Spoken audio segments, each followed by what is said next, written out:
जमा हुआ भेड़िया, अगर चलो नहीं तो जम जाओगे। जरा सोचो, एक ऐसा गांव जहां तापमान -71.2 डिग्री सेल्सियस तक गिर जाता है।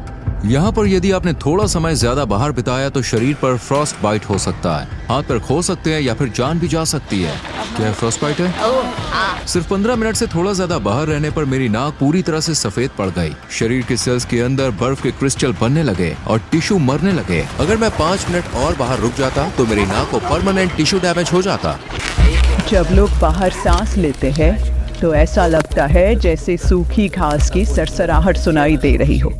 वो आवाज होती है गर्म सांस के बर्फ को क्रिस्टल में बदलने की। मैं धरती की सबसे ठंडी बसी हुई जगह पर हूँ, साल के सबसे ठंडे मौसम में। ये ओमिक्रॉन है। जिंदगी बचाने के लिए मैं 20 से ज्यादा कपड़ों की परतें पहने हुए हूँ, जिनका वजन करीब 14 किलो है। 30 डिग्री सेल्सियस गर्म घर से बाहर कदम रखते ही तापमान में 100 डिग्री से भी ज्यादा गिरावट होती है। इसलिए मैं हाथों में दस्ताने, पैर में बूट, पैंट और कोट पहनता हूँ जो रेनडियर की खाल से बने हैं। और ये भी काफी नहीं होता।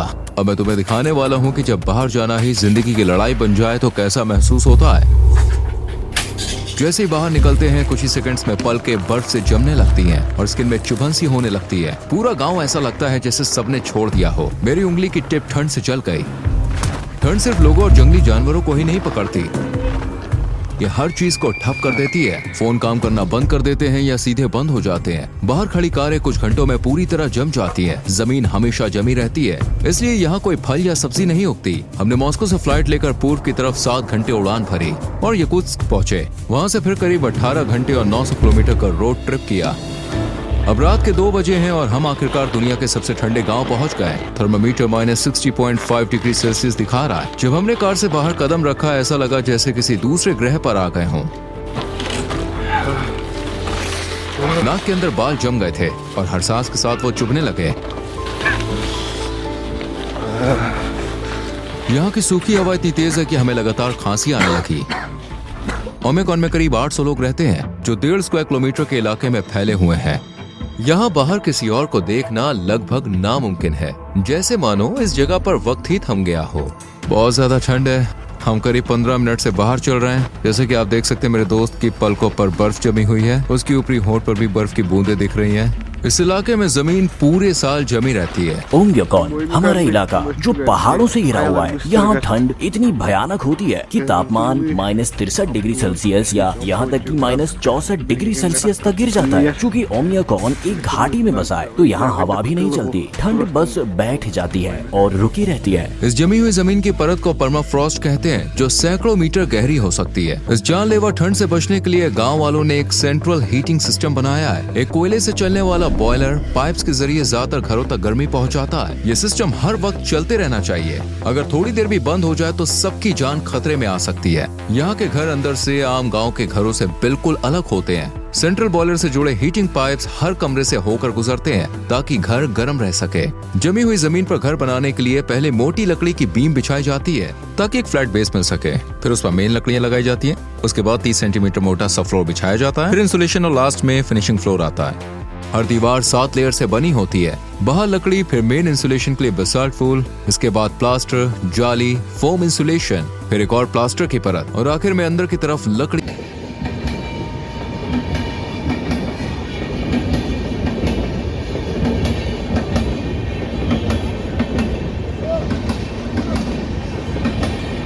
का पैनल खिड़कियां ट्रिपल ग्लेज्ड होती है जो इस हड्डी जमा देने वाली ठंड के खिलाफ एक मजबूत ढाल बनाती है। अटारी को भूसे और मिट्टी से इंसुलेट किया गया है। इन सब के साथ एक स्टोव या हीटिंग सिस्टम मिलकर घर को पूरी तरह से गर्म रखता है। लगभग हर घर में एंट्रेंस रूम को जानबूझकर बिना हीटिंग के छोड़ा जाता है। हम अपने घर के सामने वाले कमरे में सब कुछ फ्रीज करके रखते हैं। देखो फ्रिज नेचुरल फ्रिज है। यहाँ मैंने दूध और मीट फ्रीज करके रखा है। सब कुछ ठंड में ही स्टोर होता है। जैसा आप देख सकते हैं घर के एंट्री वाले पहले 2 कमरे स्टोरेज और फ्रिज की तरह इस्तेमाल होते हैं। ये बिना गर्मी वाले कमरे ठंड के खिलाफ एक बफर की तरह भी काम करते हैं। कमरे के अंदर खासकर छत पर आप बर्फ और बर्फ के क्रिस्टल साफ देख सकते हैं। ओमिकन में दिन जल्दी शुरू हो जाता है। ये जो कि इस वक्त तक अपने बाड़े में पहुंच चुकी होती है। यहाँ के पशुपालक गाय के थन पर कपड़ा लपेटते हैं ताकि वो नाजुक हिस्सा फ्रॉस्ट बाइट से बचा रहे और साफ भी रहे। अब थन जमने का खतरा नहीं रहता, लेकिन जैसे ही दूध निकलना शुरू होता है हमें बहुत सावधानी रखनी पड़ती है। ओमिकन की एक्सट्रीम ठंड की वजह से किसी भी घर में पानी की पाइपलाइन नहीं जाती है क्योंकि वो तुरंत जम जाएगी। गायों को हर सुबह बाहर इस ठंड में निकलना पड़ता है और नदी तक जाना पड़ता है पानी पीने के लिए। एक एक करके सब गाय बर्फ से भरे इस बर्फीले नर्क में उतरती है। तेजी से चलती है क्योंकि उन्हें पता होता है कि बहुत देर बाहर रुकना जानलेवा हो सकता है। उनके बाल कुछ ही सेकंड्स में बर्फ से जम जाते हैं। नदी का ये हिस्सा जमा नहीं है क्योंकि यहाँ पहाड़ से सीधा ताजा पानी आता है। जमीन के नीचे से निकलने वाला स्प्रिंग वाटर भी उसी नदी से मिलता है और यही हिस्सा बर्फ से नहीं जमता। फिर अचानक मेरा पूरा चेहरा सुन्न हो गया। बाएं गाल की मसल बिल्कुल नहीं हिल रही थी। ऐसा लग रहा था जैसे चेहरा पैरालाइज हो गया हो। जब मेरी नाक जमने लगी तो ये टोकियो ने फौरन देख लिया। क्या फ्रॉस्ट बाइट है? ठंड की वजह से ब्लड वेसल्स सिकुड़ जाती है जिससे ब्लड सर्कुलेशन कम होने लगता है। जब शरीर के अंदर गर्मी नहीं रहती तो हर सेल के अंदर मौजूद पानी बर्फ बन जाता है और वो बर्फ के क्रिस्टल सेल्स को फाड़ देते हैं। इससे तेज चुभन होती है और टिश्यू मरने लगते हैं। तुम्हें अपना चेहरा ढक लेना चाहिए।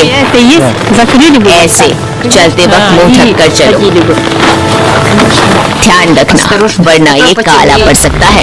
लेकिन जैसे जैसे डॉक्यूमेंट्री आगे बढ़ती गई और तापमान और भी नीचे गिरने लगा, हम अपनी लिमिट्स को पुश कर रहे थे ताकि आपको दिखा सके कि यहाँ जिंदा रहने के लिए असल में क्या क्या करना पड़ता है। अब इस पॉइंट के बाद डॉक्यूमेंट्री शूट खत्म होने तक मैं एक बार में 10 मिनट से ज्यादा बाहर नहीं रह सकता, वरना मेरी नाक जो पहले फ्रॉस्ट बाइट का शिकार हो चुकी है वो और खराब हो जाएगी। ये है इलाज। ये एलोवेरा और सिर्फ अल्कोहल है।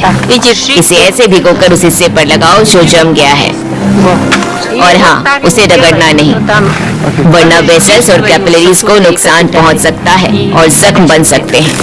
फिर यूडोकिया ने अपने राज के काम की शुरुआत की। आंगन में धुले हुए कपड़े टांग कर सिर्फ कुछ ही मिनटों में वो कपड़े पूरी तरह से जमकर सख्त हो गए। उसके सारे कपड़े एकदम जम चुके हैं। मेरे हाथ भी अब जमने लगे हैं।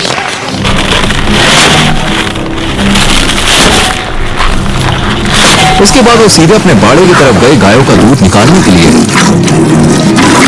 मैं याकुत की गाय पालती हूँ क्योंकि इनका दूध बहुत हाई क्वालिटी का होता है। इनमें फैट कंटेंट 7 से 8% तक हो सकते हैं। जैसा कि आप देख सकते हैं छत पर कुछ बर्फ और बर्फ के क्रिस्टल जमे हुए हैं, लेकिन अंदर का माहौल फिर भी गर्म है। दीवारों के किनारे भी बर्फ से ढके हुए हैं। छत से कुछ पानी की बूंदें टपक रही हैं जो अंदर की नमी की वजह से है। पूरा कमरा घास, गर्म दूध और जानवरों की एक सुंदर सी खुशबू से भरा है। अब हम मिलने जा रहे हैं घोड़ा पालक से। हम देखेंगे याकूब के जंगली घोड़ों को उनके असली घर में। मिखाइल रोहित, ये रहे याकूब घोड़े। यहाँ की हालत इतनी सख्त है कि सिर्फ यही घोड़े खुद को इस माहौल में ढाल पाए हैं। आज तापमान कितना है? यहाँ का तापमान करीब -50 डिग्री सेल्सियस है और बाहर ज्यादा देर रहना मुश्किल होता है। हमारे पास खुले मैदान में फेंसिंग का एक सिस्टम है। ये घोड़े ज्यादातर खुले नहीं चलते हैं। इन याकूटियन घोड़ों को गर्म शेल्टर की जरूरत नहीं होती। ये -70 डिग्री सेल्सियस की ठंड में भी दिन रात खोले में रह सकते हैं। आम घोड़ों की तुलना में ये कद में थोड़े छोटे होते हैं, जो इन्हें सर्दियों में बाहर रहने में मदद करता है। क्योंकि छोटा शरीर मतलब कम एरिया में गर्मी बरकरार रहती है। इनका शरीर काफी फूला हुआ, मोटा और गोल दिखता है। ये इनकी मोटी फर की वजह से है और उनके खुर भी काफी लंबे हैं जो उन्हें इस्तेमाल